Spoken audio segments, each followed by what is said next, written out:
광고 때 말씀을 드렸습니다만 우리 교회는 이제 내일부터 다니엘 기도회 시작을 하고요. 또 연중에 1년에 이제 3차례 특별 새벽 기도회를 진행을 하고 있습니다. 신년 때 하고 있고 또 고난 주간 하고 가을 무렵에 이 시즌에 또 일주일간 6일이죠. 다니엘 기도회를 진행을 합니다. 다니엘 기도회 이렇게 특별 새벽 기도회 할 때 보면 성도님들이 많이들 참여하셔요. 많은 분들이 참여를 하시는데 참여를 안 하시는 분들은 더 많습니다. 더 많으셔요. 왜 안 하실까요? 자, 오늘 이제 요거 생각을 하시면서 제가 여러분들에게 어려운 질문을 한 가지 드려보겠습니다. 잘 듣고 한번 대답을 해보십시오. 자, 성도들은 특별 새벽 기도회에 반드시 나와야 합니까? 아니면 사정이 있으면 안 나와도 됩니까? 마음속으로만 대답하십시오. 두 번째 질문. 성도들은 반드시 기도해야만 합니까? 아니면 무슨 사정이 있을 때 기도 안 해도 괜찮습니까? 여러분 마음의 대답을 해보셨나요? 제가 이 두 가지 질문을 드렸는데 아마 첫 번째 질문 들으셨을 때는 무슨 대답을 어떻게 해야 되지? 아마 그러셨다가 부담감을 느끼셨다가 아마 두 번째 질문을 들으시고는 제가 어떤 의도로 질문을 드렸는지 아마 감이 좀 잡히셨을 것 같습니다. 그 의도를 아마 이해를 하시겠죠. 여러분 이제 기도회 그리고 또 뭐 어떤 회라고 하는 것은 모임이잖아요. 그 모임이 중요하기도 합니다만 어떤 여건이나 상황과 환경에 따라 그 모임에는 못 올 수도 있습니다. 그래서 우리 지금 온라인으로 예배 드리시는 분들도 우리가 지금 이 팬데믹 상황과 또 여러 가지 우리가 하나님 앞에 모여서 예배하는 것이 가장 기본 원칙이긴 하지만 때에 따라서는 그런 모임 회집이 어려울 수도 있습니다. 그래서 기도회 역시 마찬가지로 무슨 사정이 있거나 뭐 여러 가지 이유들에 의해서 기도에 못 오실 수도 있어요. 그러실 수도 있지만 그런데 성도가 기도를 하지 않는다는 것은 절대로 있을 수가 없는 일입니다. 여러분 아멘이십니까? 엄청 작으시네요. 그래서 우리 한일교회는 특별 새벽기도 이렇게 제가 1년에 3번 진행한다고 말씀드렸잖아요. 우리 교회가 하는 목적은 아주 분명합니다. 평소에도 우리가 기도를 하지만 특별한 시기를 잡아서 우리 기도 훈련을 하기 위해서 기도회를 하는 겁니다. 기도회를 위해서 기도를 하는 것이 아니라 기도의 훈련을 위해서 기도회를 갖는 거죠. 그래서 오늘 설교 제목도 한번 보십시오. 설교 제목을 정확하게 이해를 하셔야 됩니다. 기도회를 꼭 해야 되는 이유가 아니라 기도를 꼭 해야 하는 이유가 오늘 설교의 제목입니다. 자, 그러면 여러분들은 기도를 뭐 어느 정도 얼마나 어떻게 하고 계십니까? 여러분들의 기도의 방식, 기도의 유형은 어떤 유형이실까요? 제가 말씀을 준비하면서 기도하는 유형들을 한번 생각하고 나름대로 제가 이름을 한번 붙여봤습니다. 제가 생각을 해보니까 기도하는 유형이 몇 가지가 있더라고요. 제가 그냥 이름을 붙여본 거니까 성경에 나오는 것은 아닙니다. 그냥 한번 가볍게 들어보십시오. 기도하시는 분들 중에 유형 중에 도깨비 방망이 파가 있습니다. 여기에 속하신 분들은 여러분이 어느 파에 속하는지도 한번 생각해 보세요.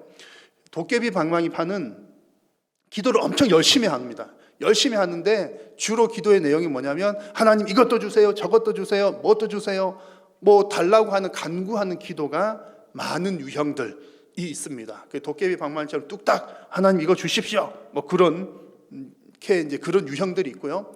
또 두 번째는 SOS 파가 있습니다. 평상시에는 그렇게 기도를 열심히 하는 정도는 아닌데 급한 일이 있으면 발등에 불이 떨어지면 하나님 큰일 났습니다. 이거 빨리 좀 도와주세요. 급합니다. 뭐 언제까지 꼭 해주십시오. 이렇게 간절히 기도하시는 분들 SOS파 있고요. 그리고 또 식사기도파가 있습니다. 평상시 별로 기도 제목이 없어가지고 급한 일도 없고 뭐 특별히 문제되거나 뭐 어려움들도 잘 없으신데 뭐 별로 특별한 기도할 제목은 없기는 하지만 그래도 밥 먹을 때는 이제 하나님 오늘도 일용할 양식 주셔서 감사합니다. 식사 기도하시는 식사 기도파, 인생에 큰 문제 없는 분들. 그리고 네 번째는 다 이루어 또 다 파. 이분들은 어떤 분들이냐면 하나님께서 이미 나에게 다 주셨는데 뭐 이것저것 미주알 고주알 달라고 기도하냐. 또 하나님께 다 주실 건데 구하지 않아도 하나님은 주시는 분이신데 도깨비 방망이 파처럼 막 이것저것 달라고 계속 구하는 것은 좀 이렇게 어린아이 같은 신앙이다. 난 다 이루었다. 그래 주님 감사합니다. 기도를 이렇게 이것저것 달라고 기도하는 것 자체가 어린 신앙이야. 이렇게 생각하시는 분들 다 이루었다 파 있습니다. 자, 여러분 어느 파에 속하십니까? 어디에 속하신 것 같으신가요? 아마 제가 생각할 때 우리 한일의 성도님들은 5번째 파에 속하시는 것 같습니다. 기도는 호흡파입니다. 기도는 호흡파. 기도의 유형들 다 있지만 성도에게 있어서 기도하는 방식 중에 제일 중요한 것은 숨 쉬는 것처럼 기도하는 것이 제일 중요합니다. 그래서 하나님 믿는 사람은 날마다 기도를 하는데 그 기도하는 중요한 이유가, 기도를 해야 하는 중요한 이유가 기도는 영적인 호흡이기 때문에 그렇죠. 숨 못 쉬면 못 사는 것처럼 영적인 기도 없이는 우리 영혼이 살 수 없다는 그런 겁니다. 그래서 이제 기도는 호흡과 같다. 아마 여러분 그런 분들에 속하신 줄로 생각을 합니다. 그래서 기도를 꼭 해야 하는 이유들을 생각을 해보면 여러분 다 알고 계시는 것처럼 지금 이렇게 말씀드린 것처럼 기도는 영적인 호흡이기 때문에 꼭 해야 되는 거고요.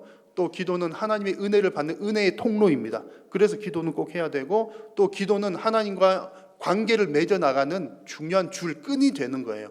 그래서 기도는 또 꼭 해야 되는 이유이기도 합니다. 그래서 오늘 설교 제목 기도 꼭 해야 되는 이유는 설교하기도 전에 여러분 잘 알고 계신 이 3가지 정도는 당연히 해야 되는 그런 이유이기도 합니다만, 오늘 함께 나눌 말씀은 이 3가지 말고 오늘 읽은 본문 말씀을 기준으로 해서 여러분들에게 한 가지의 이유를 더 말씀을 전하려고 합니다. 그래서 오늘 이 말씀을 나누시면서 들으시면서 정말 이런 이유로 우리가 꼭 기도해야 되는구나, 기도하기를 쉬지 말아야 하는구나 라는 그 이유를 발견하는 시간이 되시기를 바랍니다. 자, 예수님께서는 제자들에게, 오늘 읽은 말씀에 보니까 제자들에게 낙심하지 말고 항상 기도하라는 가르침을 주고 계십니다. 오늘 말씀의 핵심이 그거죠. 항상 낙심하지 말고 항상 기도하라. 항상 기도하라고 말씀하시는 그 이유가 오늘 또 본문에 나와 있습니다. 좀 전에 말씀드린 것처럼 우리가 기도를 해야 되는 이유들이 여러 가지들이 있지만 오늘 본문에서 발견할 수 있는 중요한 이유는 이 기도는 예수님의 재림과 관계가 되어 있기 때문입니다. 기도해야 되는 이유는 예수님의 재림과 관련되어 있다는 거죠. 오늘 우리는 누가복음 18장을 읽었는데 그 앞부분인 17장을 보면 예수님께서 제자들에게 이런 가르침을 주셨습니다. 인자의 날, 그 하루, 인자의 날에 관한 얘기를 쭉 하셨어요. 인자의 날은 예수님께서 재림하시는 날입니다. 마지막 날이죠. 종말의 날.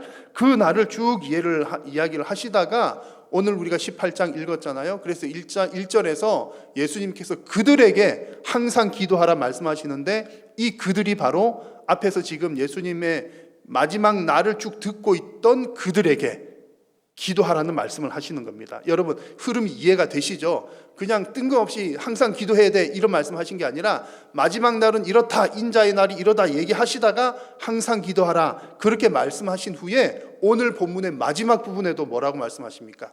인자가 올 때에 라고 하는 표현을 사용하십니다. 인자가 올 때는 언제죠? 예수님 재림하시는 날, 마지막 종말의 때입니다. 그래서 예수님께서 재림하시는 날 이야기하시다가 항상 기도하라는 말씀하시고 마지막에 또 재림의 때를 말씀하셔요. 이 흐름을 보니까 예수님께서 우리 성도들에게 항상 기도하라고 하는 이유는 예수님의 그 재림의 날과 관계가 있다. 즉 예수님의 재림의 때를 준비하기 위해서 성도는 기도해야 한다라는 말씀을 주고 계시는 겁니다. 자, 여러분은 천국과 지옥을 믿으십니까? 아멘입니다. 성도는 천국과 지옥을 믿습니다. 천국과 지옥이 언제 갈려집니까? 천국과 지옥이 갈려지는 순간이 바로 종말입니다. 종말 때. 이 종말은 내 개인적으로 죽음을 맞이하는 개인적인 종말. 우리가 죽는 그 순간에 천국 지옥이 갈리는 거예요.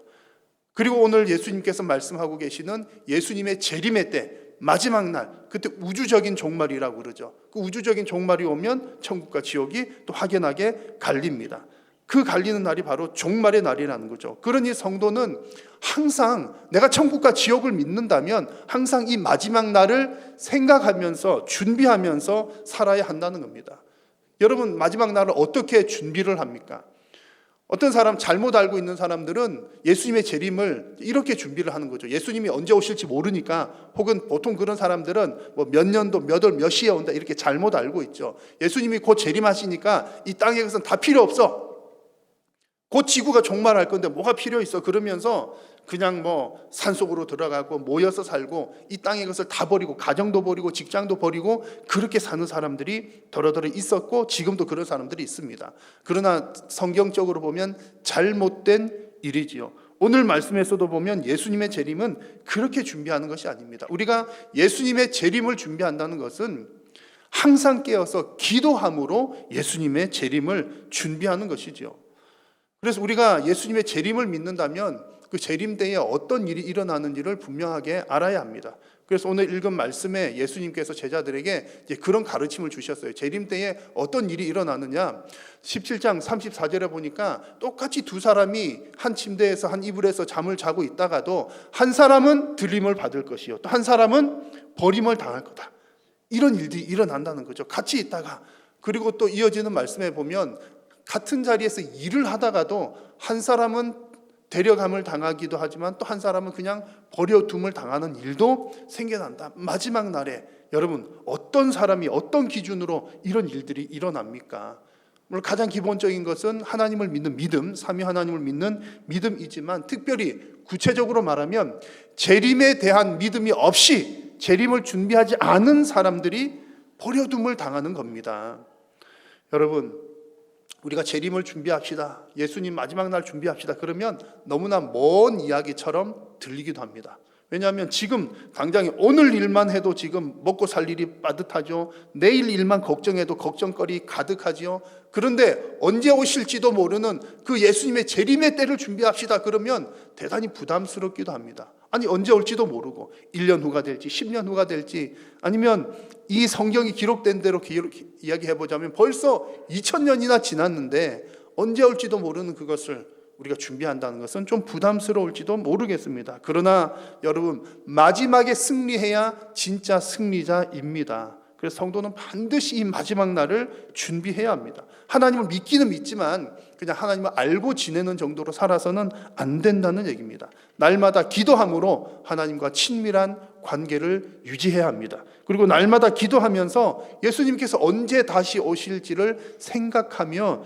준비해야 합니다. 그렇게 살아가는 사람들은 예수님 언제 오십니까?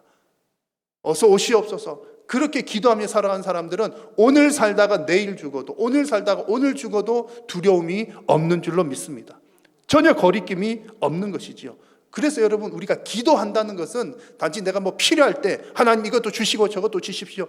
그 기도도 해야 됩니다. 하지 말자는 얘기 아니라 기도는 그냥 단순히 내가 필요한 것 꺼내 쓰기 위한 수단이 아니라 기도는 예수님의 재림을 준비하는 믿음의 행위입니다. 여러분 이 사실을 꼭 기억하시면서 정말 우리 성도가 기도해야 되는 중요한 이유가 예수님의 재림을 준비한다는 사실을 믿는 그 믿음을 가지시기를 축원합니다. 근데 우리가 여러분 뭐 해보셔서 아시겠지만 항상 기도한다는 것은 사실은 쉽지는 않습니다. 기도하다 보면 기도의 장애물들이 참 많기 때문이죠. 어떤 경우는 내가 너무 분주해서 할 일이 너무 많아서 기도에 방해를 받기도 하고요. 또 때로는 내가 너무 게을러서 기도에 방해를 받기도 합니다. 뭐 이것저것 우리 기도하는 일에 장애물들이 있지만 아마 기도의 장애물 중에 가장 큰 것을 이야기하라면 아마도 낙심, 실망하는 일이 아닐까 생각합니다. 만약에 여러분 이제 기도를 하시다가 아마 그런 경험들도 다 있으실 거예요. 기도하실 때 제일 재밌었을 때가 언제입니까? 기도가 제일 재밌을 때는 즉각 응답이 올 때, 막 하나님께 막 기도했는데 바로 응답하면 할렐루야 얼마나 재밌습니까? 기도하면 응답받고 기도하면 즉시로 능력이 나타나고 그러면 피곤한 줄도 모르고 기도해요. 너무 힘들어도 기도의 능력이 나타나니까 재미가 있으니까 신나니까 기도를 하는 겁니다. 만약 그런 일들만 일어난다면 되게 좋을 텐데 그러나 성도의 기도의 삶이 항상 하나님께서 항상 예스로만 즉각 응답해 주시는 것은 아니지요. 그래서 때로는 대단히 억울한 일을 당했음에도 불구하고 그 일이 빨리 해결이 되지 않는 경우들도 있습니다. 그래서 성도의 인생에도 낙심할 일들이 많이 있다는 얘기입니다. 예수님은 그런 인생을 향해서, 예수님 다 알고 계시는 거죠. 그런 인생을 향해서 낙심하지 말라고 말씀하고 계십니다. 예수님께서 이 제자들에게 낙심하지 말라고 말씀하실 때, 이 낙심하지 말라는 말은 그냥 낙심한다는 표현은 그냥 마음이 조금 상하는 것, 하나님 기도 응답 안 해주시네, 좀 섭섭한데, 그 정도의 표현이 아니에요. 여기서 낙심하지 말라 할 때 낙심한다는 표현은 아주 그냥 내 마음이 완전히 녹아나는 겁니다. 내가 아주 정신을 잃을 정도로 되는 것을 말하고 아주 내 인생이 녹초와 같이 되는 상태가 낙심하는 상태입니다. 예수님께서 이 말씀을 하시는 이유는 성도의 인생에도 이런 일들이 일어나기 때문에 얘기를 하는 거예요. 내가 하나님 믿고 열심히 기도하지만 때로는 정신을 잃을 정도로 낙심하는 일들이 생기기도 한다는 겁니다. 도무지 견딜 수 없을 만큼 어려운 일들도 생긴다는 얘기지요. 그런 경험들이 없기를 바랍니다만 가끔은 같은 교인으로부터 배반을 당하기도 하고, 또 어떤 경우는 정말 정직하게 믿음으로 평생을 일군 사업인데 사람 한 명 잘못 만나가지고 하루아침에 다 무너지기도 하고, 또 수십 년을 기도해도 응답받지 못하는 일들이 더러더러 있기도 합니다. 그리고 또 많은 분들은 정말 내 이 믿음이, 하나님께서 나에게 이 귀한 믿음 주셨는데 내 자식에게만큼은 이 믿음이 잘 좀 전달됐으면 좋겠다 하고 평생을 자식의 믿음을 위해서 기도하는데도 불구하고 결국 자녀의 믿음을 보지 못하고 천국 가시는 분들도 종종 있습니다. 그래서 여러분, 예수님 다시 오실 때까지, 그리고 또 내가 개인적으로 종말을 맞이하는 그때까지 우리 인생에는 낙심할 일들이 가득하다는 얘기입니다. 예수님은 이런 성도의 형편을 너무나 잘 아시면서 낙심하지 말라, 이렇게 말씀을 하고 계시는 겁니다. 기도할 때 응답이 더디더라도, 또 혹은 응답이 없더라도 낙심하지 말라, 이런 말씀이기도 하고요. 또 낙심하지 않기 위해서 기도하기를 쉬지 말라, 이런 말씀이기도 합니다. 여러분, 낙심하지 않고 끝까지 기도하는 여러분 다 되시기를 간절히 소망합니다. 그런데 예수님께서 이렇게 너 낙심하지 말라 이렇게 말씀하실 때는 그냥 무턱대고 너 그냥 낙심하는 거 아니야, 절대 낙심하지 마, 그냥 무조건 하지 마, 무조건 안 되는 일이야, 그냥 그렇게 말씀하시는 분위기는 아닙니다. 우리 입장에서도 그렇잖아요. 예수님께 낙심하지 말라 이렇게 말씀하시면 안 할게요. 그런데 우리가 무슨 근거로 안 하는 거죠? 뭔가 근거가 있어야 되지 않겠습니까? 예수님도 그냥 무작정 그냥 아무 이유도 없이 낙심하지 마 이렇게 말씀하시는 게 아니라, 오늘 말씀을 보니까 예수님께서는 어떤 한 비유를 통해서 그 성도가 낙심하지 않을 수 있는 근거, 또 낙심하지 않아야 되는 근거를 말씀을 해 주십니다. 자, 여러분, 우리가 기도에 대해서 생각할 때에 한 가지 오해하기 쉬운 부분이 있어요. 기도는 누가 하는 겁니까? 기도는 누가 하는 거죠? 내가 하는 거다, 이렇게 생각하는데 맞는 말이기도 하지만, 여러분, 또 이 말은 또 조금은 완전히 맞는 말은 아닌 거예요. 왜냐하면 기도는 내가 하는 것이라고 생각하기 쉽지만 사실은 그 기도의 동력은 여호와 하나님이시기 때문에 그렇습니다. 왜 그런 거 하니? 들어보세요. 우리가 기도는 하나님께 하는 거잖아요. 그런데 만약 우리가 기도는 하기는 하는데 막 말로 이것도 필요합니다, 저것도 필요합니다, 어쩌고 기도하지만 기도를 듣는 분이 안 계신다면 그 기도는 마치 공중에 흩어져 버리는 메아리와 같은 겁니다. 의미 없는 소리가 되는 것이죠. 그런데 우리 성도의 기도는 우리 입술을 통해 나오는 그 기도를 반드시 듣고 계시는 여호와 하나님이 계신다는 것을 전제로 우리는 기도를 하는 겁니다. 그러니까 기도는 일방적으로 나만 하는 게 아니라 듣고 응답해 주신 분이 있어야 그것이 기도가 된다는 얘기입니다. 오늘 말씀에서 예수님은 그것을 비유를 통해서 그것을 보여주고 계십니다.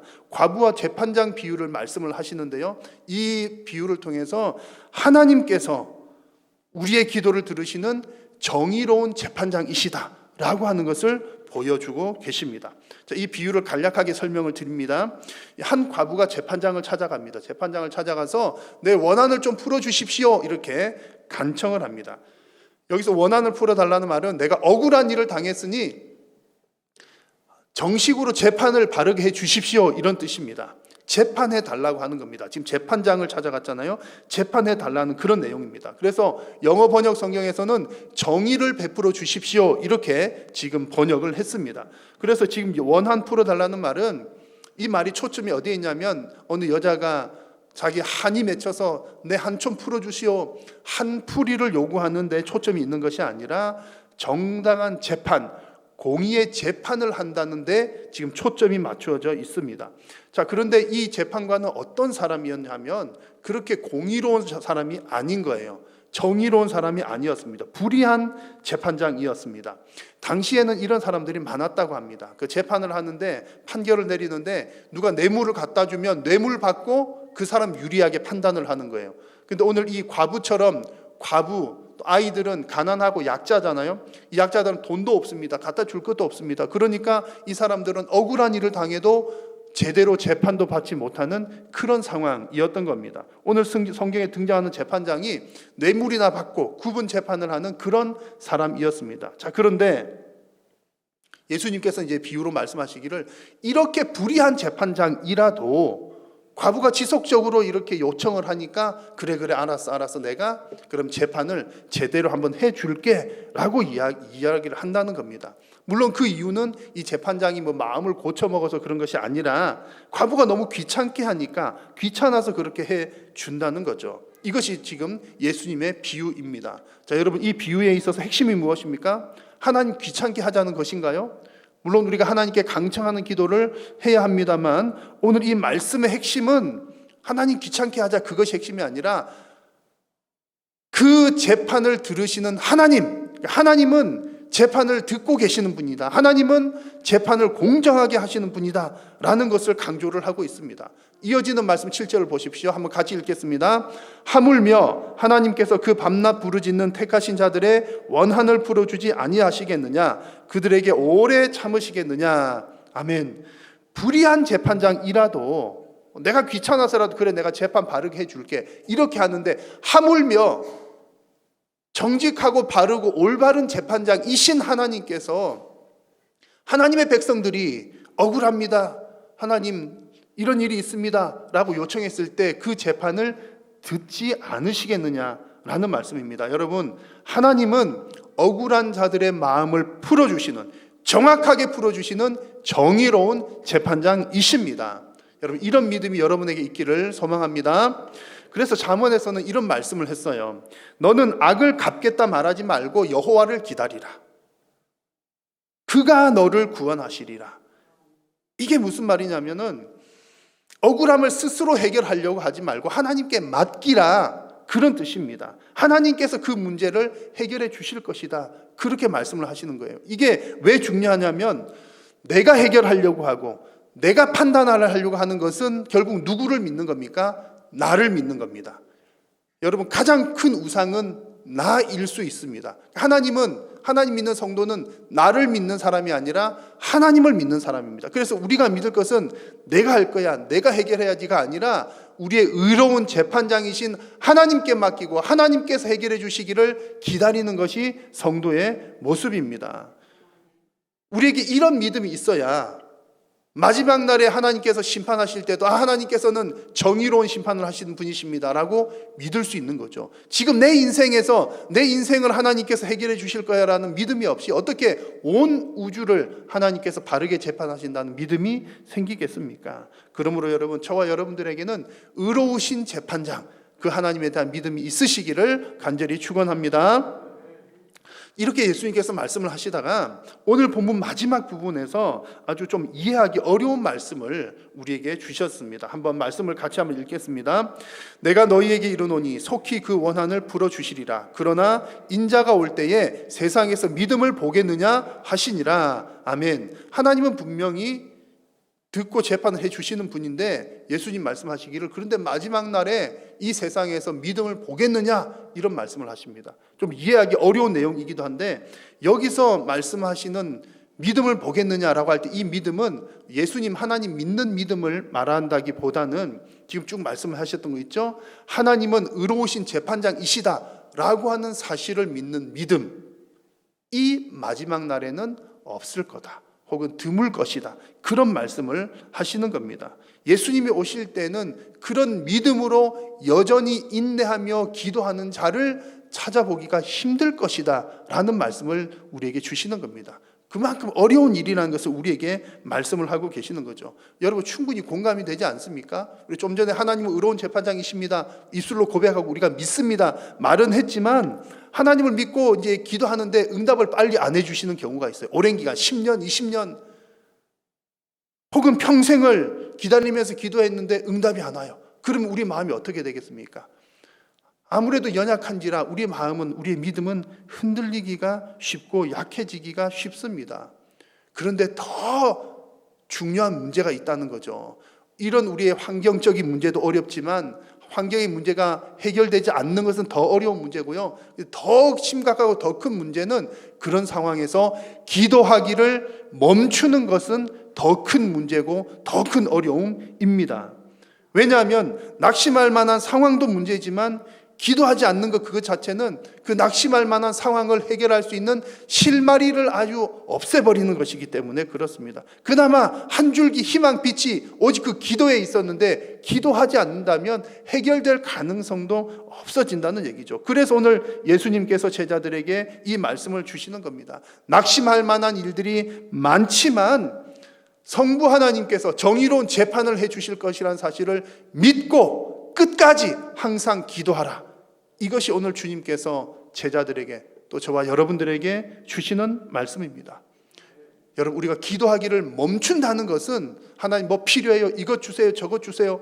내가 필요한 것 구하는 것을 멈추는 정도가 아니라 오늘 예수님께서 세상에서 믿음을 보겠느냐라고 말씀하신 것처럼 우리가 기도하기를 멈추는 것은 우리의 믿음과 관계가 되어 있습니다. 이 믿음은 실천적인 믿음이라고 표현할 수가 있겠습니다.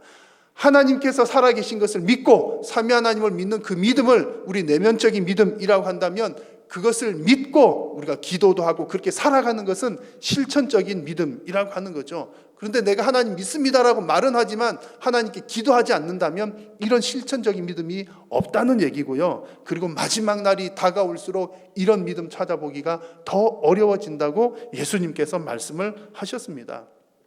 이 믿음 지키는 건 사실은 쉽지 않습니다. 그래서 사도 바울도 이렇게 고백을 했습니다. 나는 선한 싸움을 싸우고 나의 달려갈 길을 마치고 믿음을 지켰으니.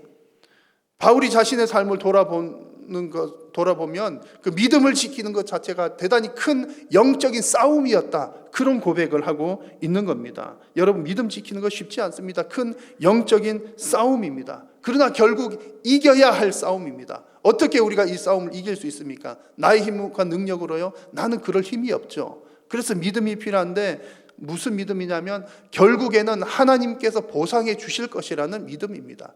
그래서 바울은 이어서 이렇게 말씀을 했습니다. 이제 후로는 나를 위하여 의의 면류관이 예비되었으므로 주 곧 의로우신 재판장이 그날에 내게 주실 것이며. 여러분 힘들지만 선한 싸움을 끝까지 인내하며 싸우면 믿음을 지키면 의로우신 재판장께서 여러분들에게 의의 면류관을 주실 것입니다. 여러분 이런 믿음으로 끝까지 믿음을 지켜나가는 저와 여러분 다 되시기를 축원합니다. 여러분 오늘 우리가 꼭 기도해야 되는 이유를 말씀을 드렸습니다. 한 가지 말씀을 드린 거죠. 기도해야 되는 이유들이 많지만 그 가운데 가장 중요한 것은 우리가 기도하는 행위는 예수님의 재림을 준비하면서 우리의 믿음을 지키는 행위이다라는 말씀을 나누었습니다. 여러분 기도회도 중요하지만 날마다 기도하는 기도 그것 자체가 가장 중요합니다. 이번 다니엘 기도회뿐만 아니라 날마다 매일매일 예수님 다시 오시는 그날까지 기도하기를 쉬지 않는 성도님들이 다 되시기를 축원합니다. 기도하겠습니다. 살아계신 우리 하나님 감사합니다. 오늘도 우리의 예배를 받으시고 또 하나님 말씀하여 주시니 감사합니다. 사랑하는 우리 한일의 모든 성도님들이 주님 어떤 낙심할 만한 낙마할 만한 상황 가운데서도 끝까지 기도함으로 믿음을 지켜나갈 수 있도록 성령님 도와 주시옵소서. 예수님의 이름으로 기도드립니다. 아멘.